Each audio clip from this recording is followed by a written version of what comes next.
Dear learners, আজকের এই ক্লাসে তোমাদের সবাইকে স্বাগতম। আজকে আমরা শিখব হিসাব বিজ্ঞানের জাবেদা কিভাবে নির্ণয় করা লাগে। জাবেদা নির্ণয় করতে গেলে আমাদের কিছু বেসিক জ্ঞান থাকার প্রয়োজন। সেই বেসিক জ্ঞানগুলোর মধ্যে যেটা না শিখলেই নয়, সেটি হলো হিসাব শ্রেণী। হিসাব বিজ্ঞানে 5 ধরনের হিসাব শ্রেণী রয়েছে। তার একটি হলো সম্পদ, আরেকটি হলো ব্যয়, মালিকানা সত্তা, আয় এবং দায়। এই 5টি হিসাব শ্রেণীর মধ্যে মালিকানা সত্ত্বকে 2টি ভাগে ভাগ করা হয়েছে। একটা হলো মূলধন, আরেকটা হলো উত্তোলন। আমরা সংক্ষেপে মূলধন সম্পর্কে একটু জেনে নেব। মূলধন কি? মূলধন হলো মালিক ব্যবসা প্রতিষ্ঠানকে যা দেয় সবই কি মূলধন। মালিক ব্যবসা প্রতিষ্ঠানের জন্য নগদ অর্থ দিতে পারেন, আবার ব্যবসার নিজের নামের ব্যবহার করতেও দিতে পারে, অথবা অনেক সুযোগ সুবিধাও ব্যবসার জন্য এনে দিতে পারে।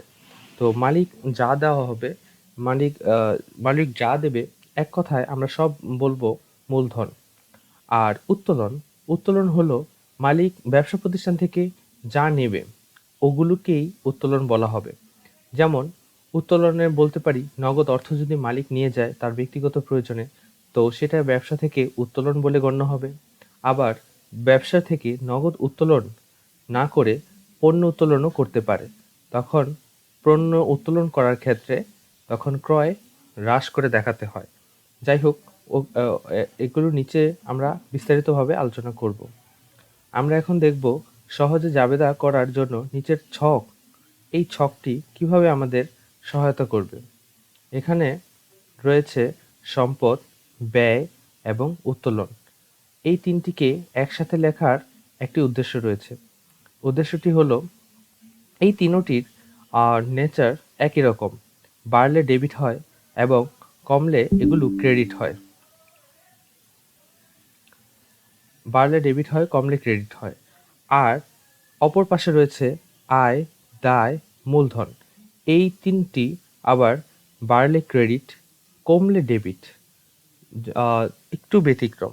এই সূত্রটুকু যদি তোমরা সবাই মনে রাখতে পারো, তাহলেই হিসাব বিজ্ঞানের জাবেদা নির্ণয় করাটা খুবই সহজ হয়ে যাবে। আসো আমরা উদাহরণের মাধ্যমে সবগুলো দেখে নিই। 1 নম্বরে এন্ট্রিতে বলা হয়েছে 5 লক্ষ টাকা নিয়ে ব্যবসা শুরু করা হলো। আচ্ছা, আমাদের 5 লক্ষ টাকা নিয়ে যদি ব্যবসা শুরু করা হয়, তাহলে কি কি ঘটনা ঘটবে? এখন ঘটনাগুলো পর্যালোচনা করি। 5 লক্ষ টাকা নিয়ে ব্যবসা শুরু করা হলে প্রথমত আমার নগদ আসবে। আমার ব্যবসা প্রতিষ্ঠান কি পাবে? নগদ অর্থ পাবে, যেটাকে আমরা নগদান বলে ডাকবো, নগদান হিসাব বলে ডাকবো। নগদ অর্থ পাচ্ছে এবং পাশাপাশি এই যে সে 5 লক্ষ টাকা নিয়ে ব্যবসা শুরু করলো, এই টাকাটার উপরে কার অধিকার আছে? এই টাকাটা ব্যবসা প্রতিষ্ঠানকে কে দিয়েছে? অবশ্যই মালিক দিয়েছে। তাহলে মালিক কি হবে? মালিক যা দেয়, আমরা একটু আগে শিখেছিলাম, মালিক যা দেবে ব্যবসা প্রতিষ্ঠানকে সেগুলোকে কি বলা হবে? মূলধন। তো এই যে দেখো, এখনই আমরা এই জিনিসটা ক্লিয়ার হয়ে যাব যে মালিক যা দেয় তাই মূলধন। তো মালিক ব্যবসা প্রতিষ্ঠানের জন্য, ব্যবসা শুরুর জন্য কি দিয়েছে? 5 লক্ষ টাকা।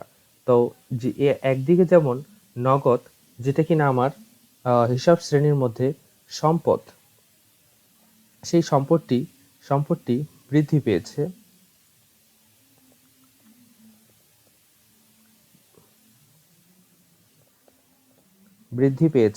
ঠিক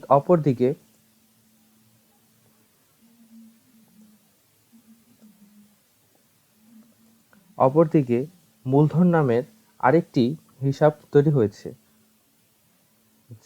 যেটি কিনা মালিক প্রতিষ্ঠানকে দিয়েছে। আর আমরা জানি এক কথায় মালিক প্রতিষ্ঠানকে যা দেয় তাই কি? মূলধন। আর আমরা এটাকে লিখব মূলধন হিসাব নামে। আমি আবারও বলছি, মালিক যা দেয় তাই হলো মূলধন। আর মূলধনটা কি?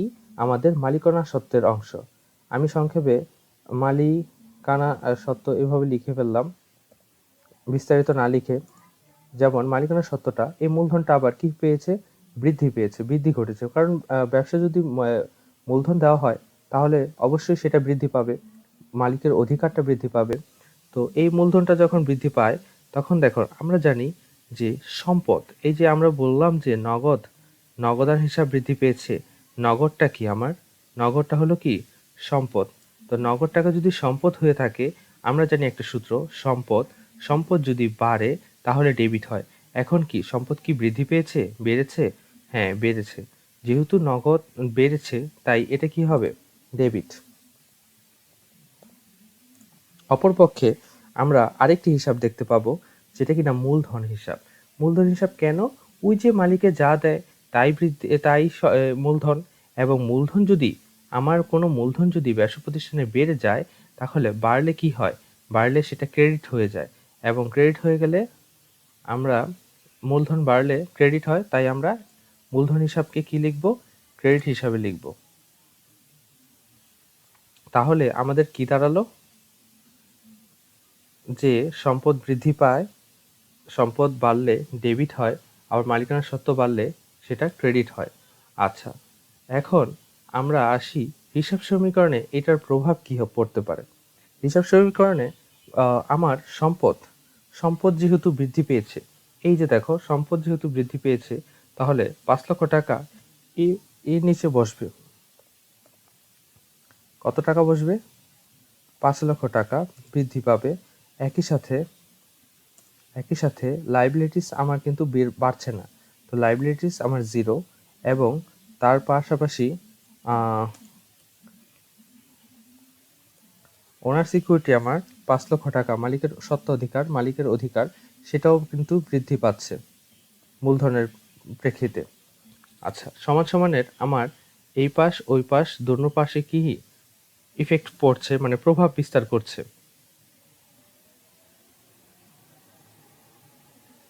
আচ্ছা, তারপরে এখন দেখো আমরা 2 নাম্বার এন্ট্রিটা দেখি।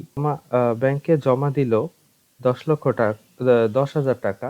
এই 10,000 টাকা যদি জমা দিয়ে থাকে তাহলে কি ঘটে, আমার ব্যাংকের ব্যালেন্সটা বেড়ে গেল। তাইলে এখানে একটা ব্যাংকের হিসাব হলো কিনা, একটা ব্যাংক নামক হিসাব হলো,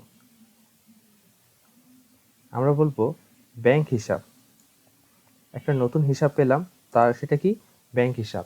আবার দেখো ব্যাংকে যখন 10,000 টাকা জমা দিতে গেলাম, তখন নিশ্চয়ই আমি আমার ক্যাশ থেকে 10,000 টাকা সরিয়ে নিয়েছি, সেটাই ব্যাংকে জমা দিয়েছি। যদি সেটা ব্যাংক থেকে ক্যাশ থেকে সরিয়ে নেই, তাহলে কি হলো, আমার একটা নগদ নামের সম্পদ কমলো কিনা। তো আমরা জানি নগদকে কি বলেই আমরা, নগদান হিসাব। নগদকে আমরা কি বলে ডাকবো, নগদান হিসাব। তাহলে ব্যাংকের টাকা কি হলো, এখানে সম্পদ কিন্তু ব্যাংক সম্পদটি বৃদ্ধি পেয়েছে। আর আমরা জানি সম্পদ যদি বৃদ্ধি পায় তাহলে সেটা কি হয়, ডেবিট হয়। এই যে আমাদের সূত্র আছে, সূত্রে বলা ছিল সম্পদ যদি সম্পদ বাড়লে ডেবিট হয়। দেখো ব্যাংক আমার একটা সম্পদ, এবং এই সম্পদটা কি হয়েছে, বৃদ্ধি পেয়েছে, তাহলে সেটা কি হবে, ক্রেডিট হবে। আবার আমরা বলতে পারি যে নগদ সম্পদটা অপরপক্ষে আমাদের কমে গিয়েছে, তাহলে হ্রাস পেয়েছে। আর সম্পদ যদি হ্রাস পায় তাহলে কি ঘটবে, আমরা জানি সম্পদ যদি বাড়লে ডেবিট, আর কমলে কি ক্রেডিট। তাহলে সম্পদটা এখন আমার কি হবে, সম্পদটা যেহেতু কমেছে সেহেতু এটা কি হবে, ক্রেডিট হয়ে যাবে। তাহলে এটা ডেবিট থাকবে না, সেটা কি হয়ে যাবে, ক্রেডিট হয়ে যাবে। তো আমার একটা সম্পদ কমলো এবং একটা সম্পদ বাড়লো, অর্থাৎ আমার এ বৃদ্ধি পেল এবং কি হ্রাসও পেল। আচ্ছা, আমরা হিসাব সমীকরণটা পরেই দেখি, আগে দেখি জাবেদাগুলো। আবার দেখো নতুন নতুন হিসাবের সাথে পরিচিত হই আমরা আগে। এখানেও কি বলা হচ্ছে 3 নম্বর এন্ট্রিতে, যে বেতন প্রদান করা হলো 7,000 টাকা। আচ্ছা বলতো, বেতন আমার ব্যবসা প্রতিষ্ঠানের জন্য, আমি যখন একজন ব্যবসায়ী হব তখন আমি নিশ্চয়ই আমার শ্রমিকদের, আমার ওয়ার্কারদের বেতন পরিশোধ করব, বেতন দিয়ে থাকবো নির্দিষ্ট সময়ে, নির্দিষ্ট স্কেলে। তো এই যে বেতনটা যখন দেব, এটা আমার জন্য কি হবে, এই যে বেতনটা আমার জন্য একটা খরচ হবে। কি হবে, খরচ হবে। এই খরচকে আমরা কি বলে জানি, ব্যয় বলে জানি। খরচকে কি বলে জানি, ব্যয়। আর আমরা জানি ব্যয়, এই যে দেখো আমার হিসাব শ্রেণীর মধ্যে ব্যয় আমার এই ক্যাটাগরিতে আছে, আর ব্যয় যদি বাড়ে তাহলে কি হয়? ডেবিট হয়। মনে রাখো, সম্পদ বাড়লেও ডেবিট হয়, ব্যয় বাড়লেও কি হয়? ডেবিট হয়। আবার উত্তোলন বাড়লেও ডেবিট হয়। তাহলে সম্পদ, ব্যয়, উত্তোলন এগুলো বাড়লে কি হয়? ডেবিট, আর কমলে কি হয়? ক্রেডিট। মনে থাকবে তো? তো দেখো তো, আমার বেতন প্রদান করা হয়েছে। বেতন প্রদান কত? 7,000 টাকা। 7,000 টাকা যদি বেতন দেই আমি, তাহলে তো আমার একটা খরচ হলো, মানে ব্যয় হলো। আর এই ব্যয়টা কি হয়? ব্যয় বাড়লে ডেবিট। তাহলে আমরা কি লিখব? নতুন একটা বেতন হিসাব, নতুন একটা হিসাব শ্রেণী হলো, সেটার নাম হলো কি? বেতন হিসাব। বেতন হিসাব। এবং এটা আমার হিসাব শ্রেণীর মধ্যে কোনটায় পড়লো? ব্যয়। এবং ব্যয়টা কি পেয়েছে? ব্যয় বৃদ্ধি পেয়েছে, বেড়ে গেছে। আমি যদি বেতন দিই, অবশ্যই আমার ব্যয় বৃদ্ধি পেয়েছে। আর যদি ব্যয় বাড়ে, আমরা জানি সম্পদ ব্যয় এবং সম্পদ ব্যয় এবং আহ, সম্পদ ব্যয় এবং যদি উত্তোলন বাড়ে, তাহলে কি হয়? ডেবিট হয়।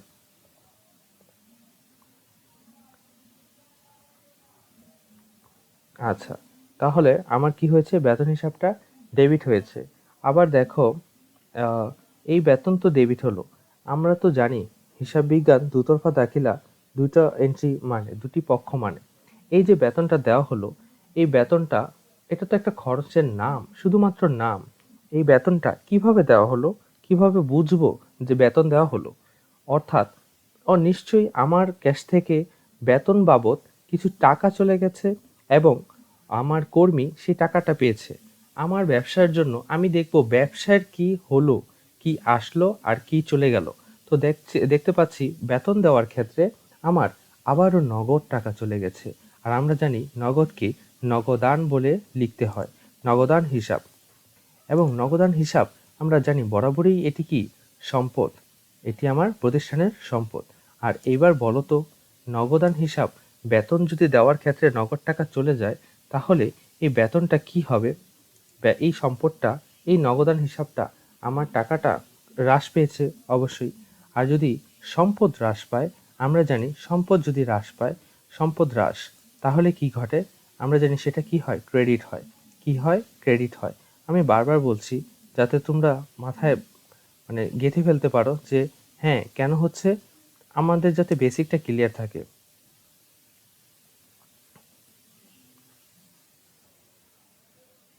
আমাদের যাতে বেসিকটা ক্লিয়ার থাকে যে না, আমরা শিখছি।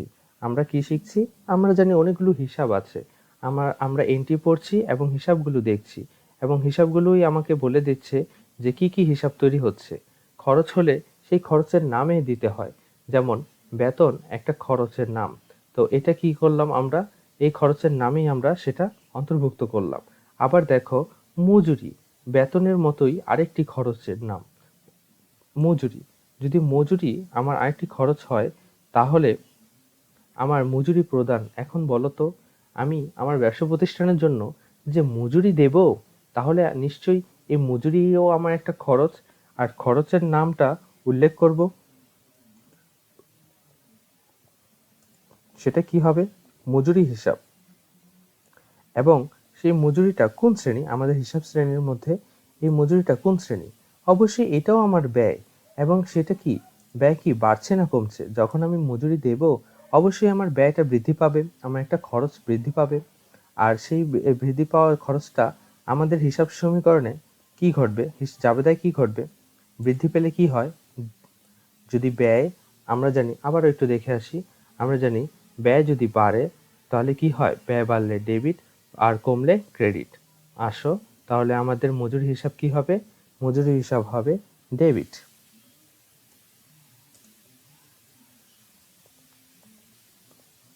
ডেবিট।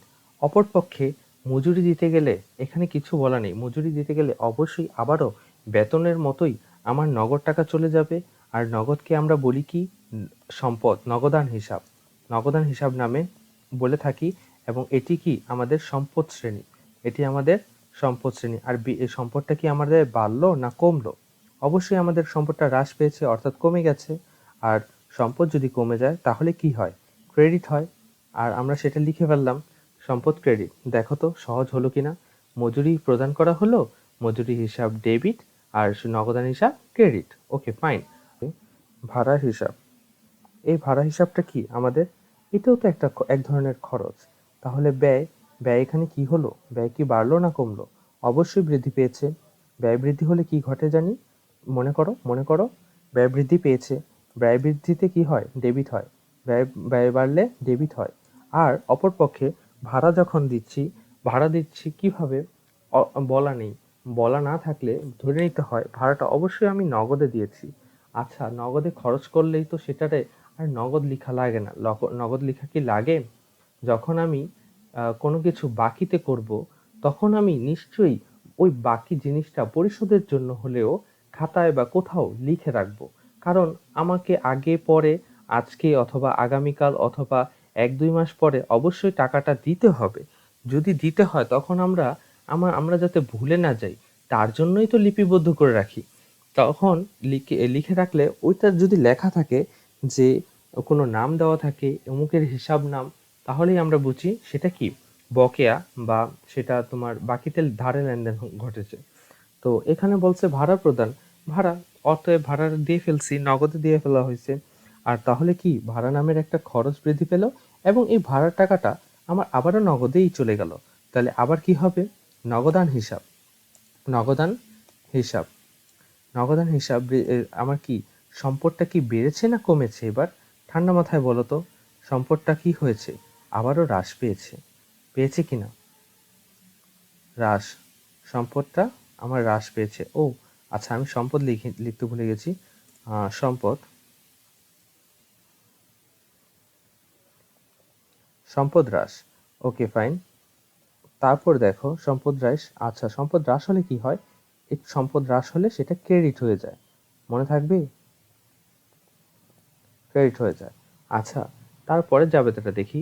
আবার দেখি আমরা মণিহারি ক্রয়। মণিহারি মনে রাখবে, মণিহারি হলো মূলত খাতা কলম, স্টেপলার, মানে ছোটখাটো জিনিসগুলো। এটারেও খরচ হিসাবেই ধরা হয়।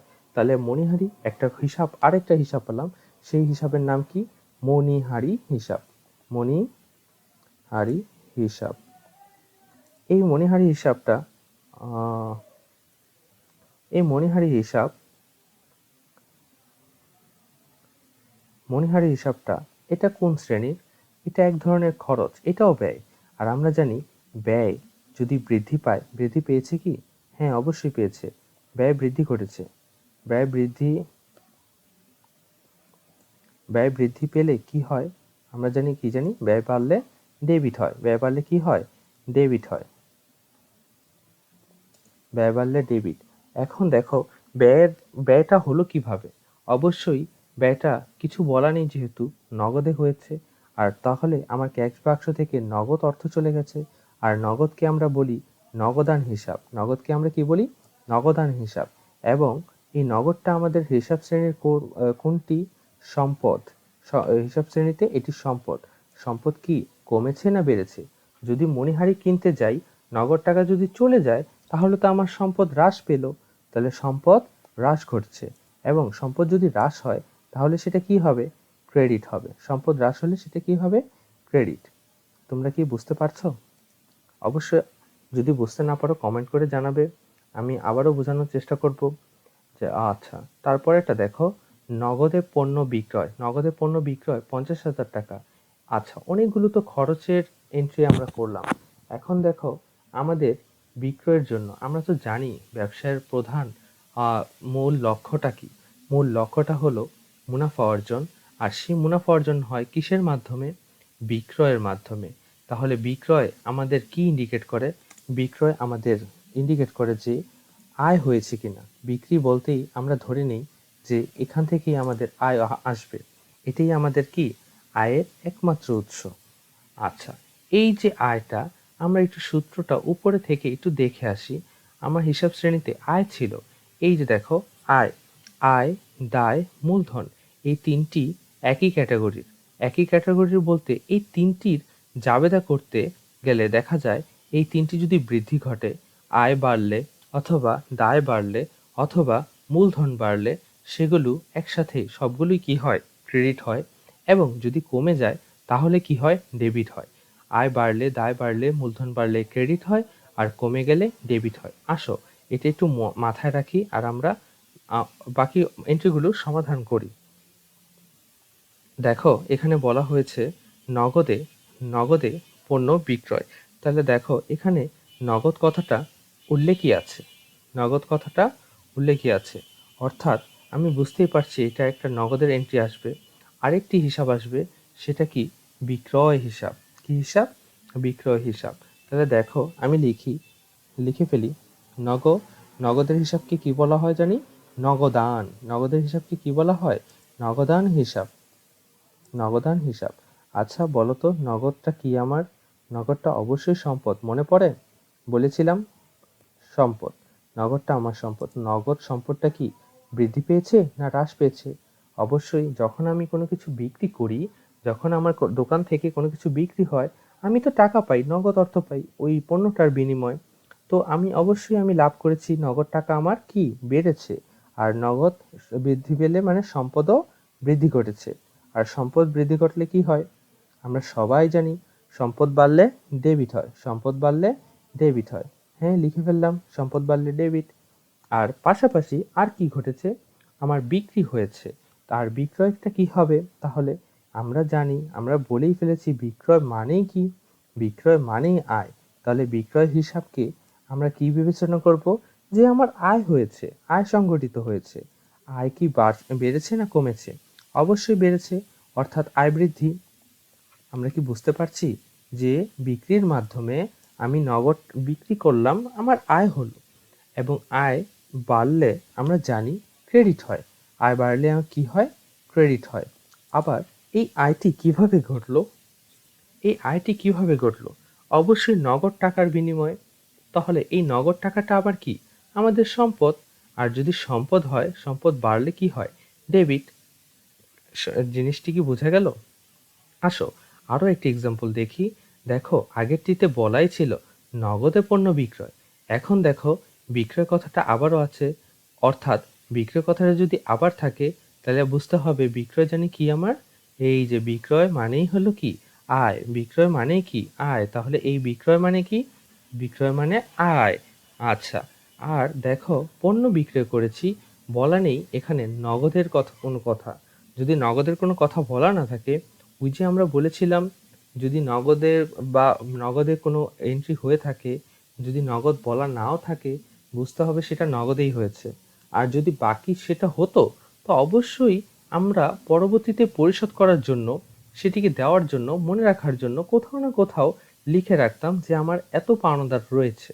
আমরা যেহেতু কোথাও নাম পাচ্ছি না কোনো ব্যক্তি বা প্রতিষ্ঠানের, অথবা এটাও উল্লেখ পাচ্ছি না যে ধারে বা বাকিতে এন্ট্রি, তাহলে এটাকে ধরে নেব কি? নগদে। নগদে বিক্রয়। তাহলে আমরা নগদে বিক্রি হলে কি জানি লিখি?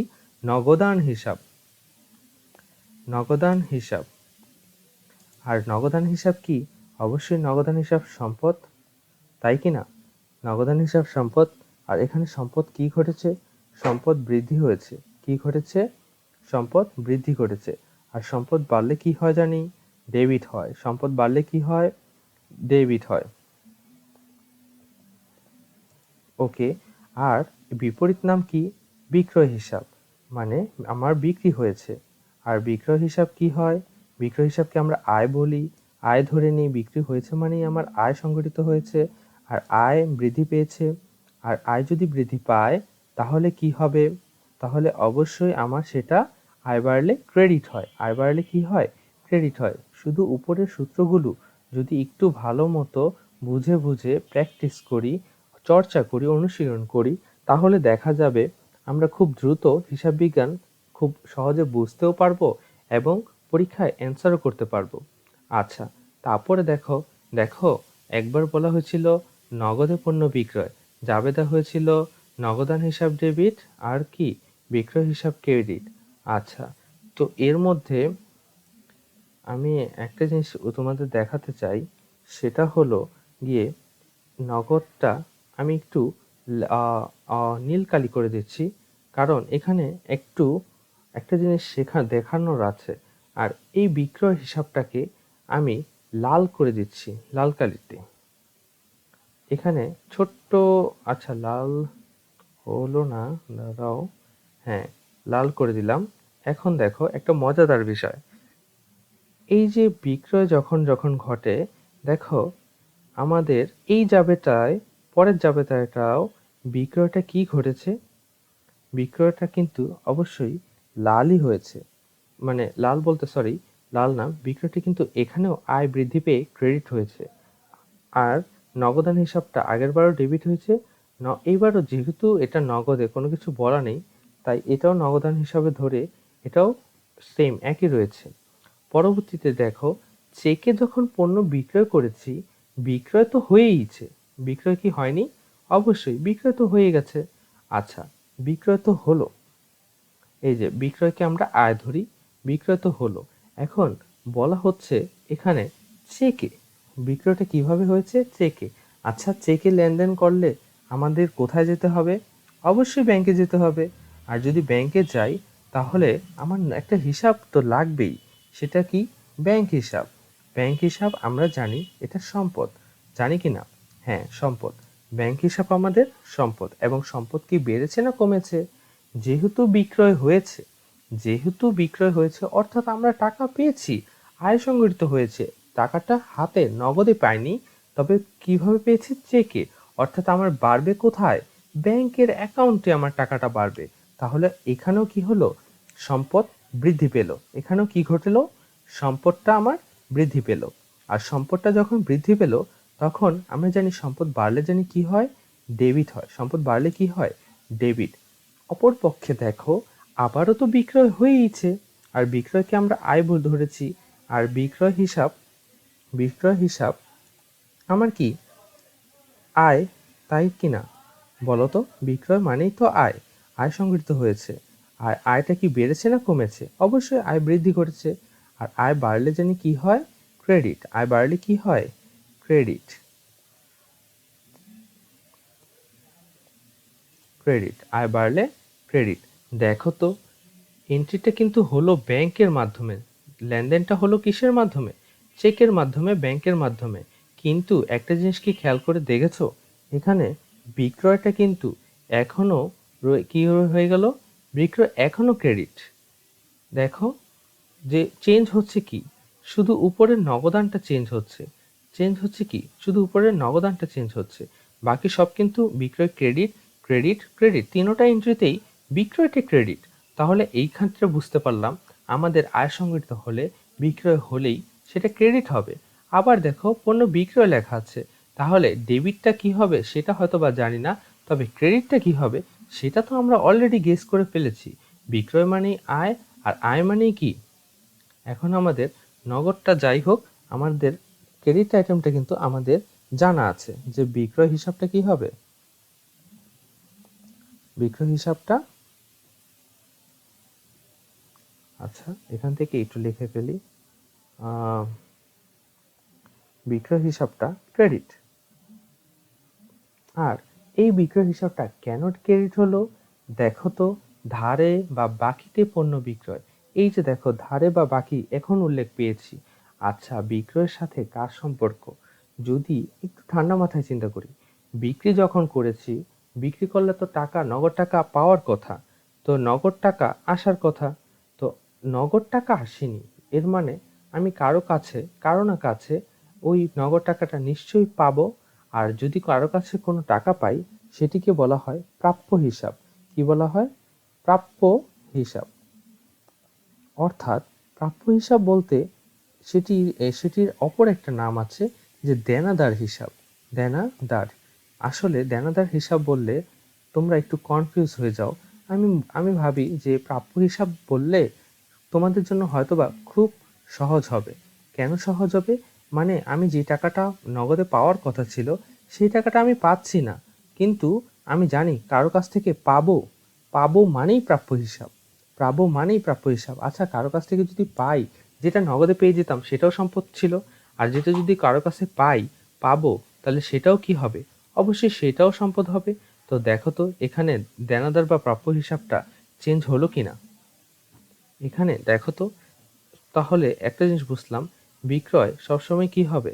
ক্রেডিট হবে। কিন্তু উপরে বিক্রয়টা কিভাবে হচ্ছে তার ধরন অনুযায়ী উপরের ডেবিট আইটেমগুলো চেঞ্জ হয় কি না। আচ্ছা, তারপরে দেখো এবার কিছু নগদ এন্ট্রি দেখে নিই। কিছু নগদে পণ্য ক্রয়। আচ্ছা, দেখো তো অনেক তো বিক্রি করলাম। বিক্রিটা করতে গেলে অবশ্যই কোনো একটা জিনিস কিনে আনতে হয়। তাহলে এখন দেখো আমাদের প্রোডাক্টটা কিনে আনতে হয়েছে। আর কিভাবে কিনেছি? নগদে কিনেছি। কিভাবে কিনেছি? নগদে কিনেছি। আর নগদে যদি কিনা হয় তো সেটা হলো আমাদের কি? নগদান হিসাব। আচ্ছা, তাহলে ২ টা হিসাব পাবো, নগদান হিসাব আর ক্রয় হিসাব। আচ্ছা, ক্রয়টা কি? আমি যদি বলতে পারি যে বিক্রয় মানেই আয়। আমি যদি বলি যে বিক্রয় মানেই আয়, তাহলে ক্রয়টা কি হবে? অবশ্যই তুমি বলবে ক্রয় মানেই কি? ব্যয়। ক্রয় করলে আমাদের ব্যয় হয় না? খরচ হয় না? তাহলে ক্রয় হিসাবটাকে আমরা কি বলে ডাকবো? অবশ্যই ব্যয়। তাহলে বিক্রয় হলেই কি? সেটা ব্যয়। মনে থাকবে? আচ্ছা, ব্যয় যদি বাড়ে, আমরা তো উপরে শিখেছিলাম যে যদি আমাদের ব্যয় বেড়ে যায়, বাড়লে ডেবিট, কমলে ক্রেডিট।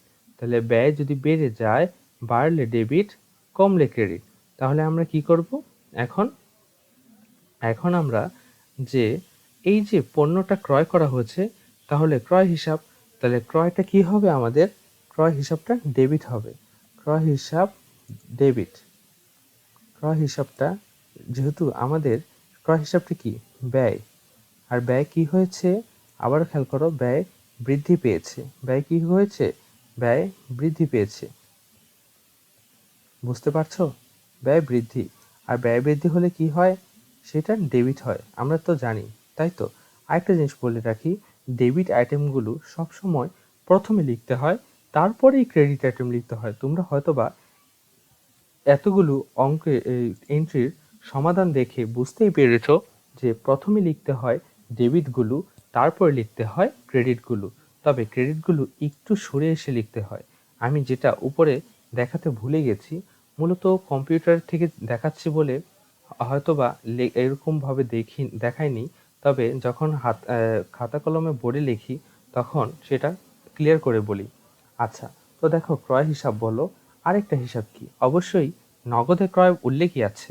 তাহলে বুঝতে হবে ব্যয়টা, আমার ব্যয় তো নাম, ক্রয় তো একটা ব্যয়ের নাম। সেই ব্যয়টা আমাদের কিভাবে হলো? নগদ টাকা চলে গেল ক্যাশ থেকে। তাহলে নগদ সে চলে গেলে আমরা নগদান হিসাব লিখি। এবং নগদান হিসাবটা আমাদের কি? আমাদের সম্পদ। সম্পদ কি না? সম্পদটা এবার কি বলো তো, সম্পদটা কি বাড়লো না কমলো? অবশ্যই সম্পদটা হ্রাস পেয়েছে। আর হ্রাস পেলে যেন কি হয়? ক্রেডিট হয়। হ্রাস পেলে কি হয়? ক্রেডিট হয়। তাহলে নগদান হিসাব ক্রেডিট, মনে থাকবে? আবার দেখো পণ্য ক্রয়, দেখো তো এখানে কি নগদ উল্লেখ আছে? উল্লেখ নেই। কিন্তু আমরা জানি ক্রয় মানেই কি? মনে করো, ক্রয় মানেই ব্যয়। ক্রয় মানেই ব্যয়। আর ব্যয় অলওয়েজ কি হয়? ডেবিট হয়। মনে রাখো, ক্রয় অলওয়েজ ডেবিট হয়। ক্রয় অলওয়েজ ডেবিট হয়। তাহলে ক্রয় হিসাব, ক্রয় হিসাব কি হবে? এটা ব্যয়, এবং ব্যয়টা কি হয়েছে? বৃদ্ধি পেয়েছে। ব্যয়টা কি হয়েছে? বৃদ্ধি পেয়েছে।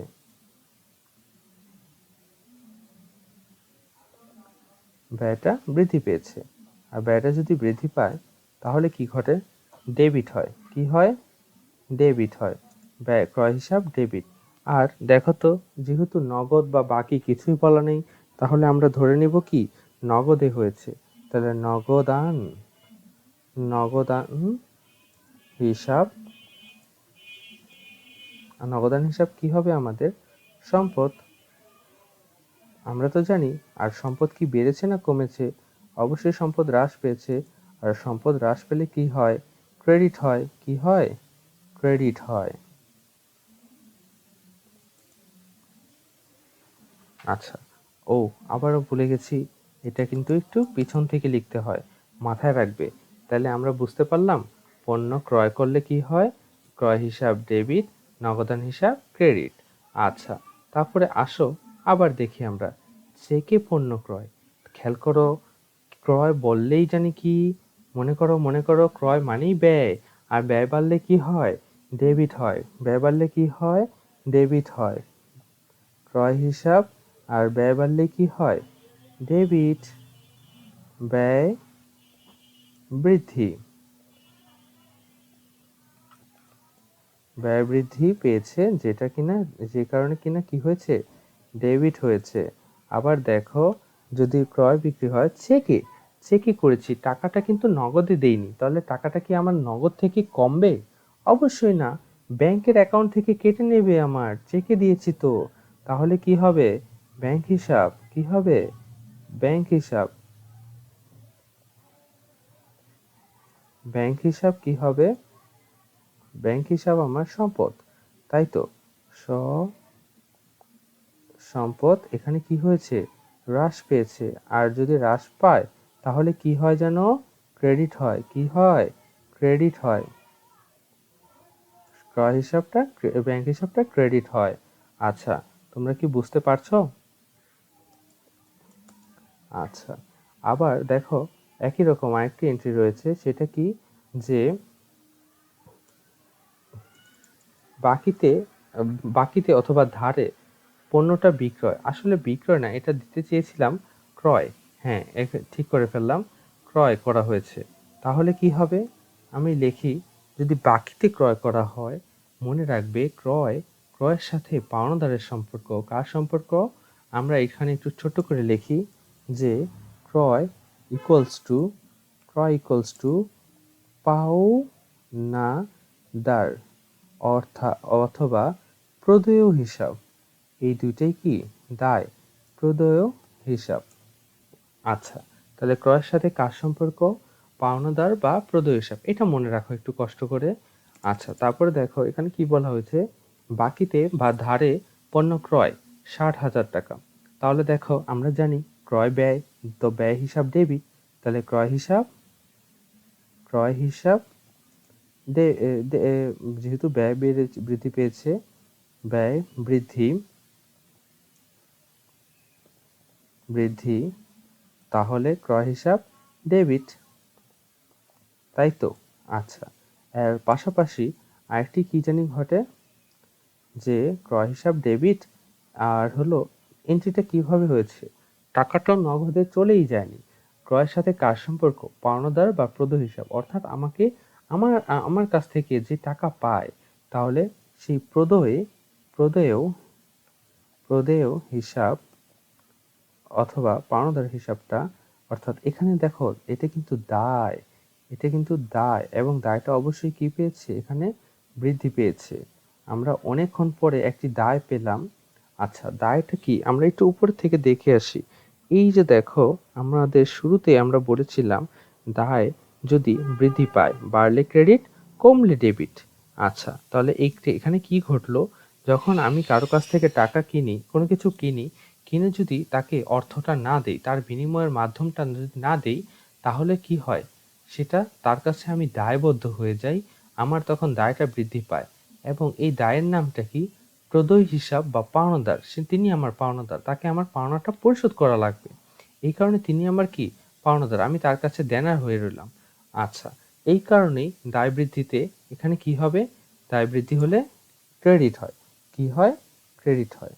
আশা করি আজকের ক্লাসে তোমরা হিসাব বিজ্ঞানের এই যতগুলো এন্ট্রি বোঝালাম, আশা করি তোমরা সবাই মোটামুটি ক্লিয়ার হতে পেরেছো। যদি ক্লিয়ার হতে না পারো, তাহলে এই ক্লাসটি থামিয়ে বা বারবার দেখো। ইনশাল্লাহ, আমি বিশ্বাস করি যে এই ক্লাসটি যদি দেখো, মোটামুটি তোমাদের প্রাথমিক লেভেলের হিসাব বিজ্ঞানের একটি পূর্ণাঙ্গ ধারণা পেয়ে যাবে ইনশাল্লাহ। আজকে তাহলে এখানেই বিদায় নিচ্ছি। আল্লাহ হাফেজ।